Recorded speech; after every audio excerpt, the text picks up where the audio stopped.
পয়লা বৈশাখের দিন জমিয়ে এরকম ধুতি পাঞ্জাবি পরে আড্ডা মারতে আসবো, আজকাল হয়ে ওঠে না। তো এসভিএফ আবার সেই সুযোগটা করে দিল।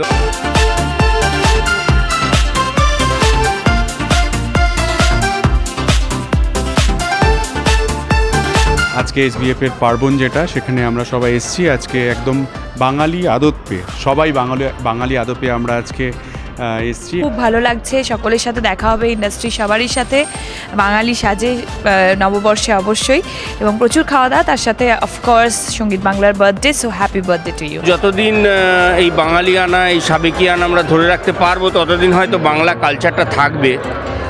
এবং সেক্ষেত্রে এসভিএফকে ধন্যবাদ জানাই এরকম একটা অনুষ্ঠান করার জন্য।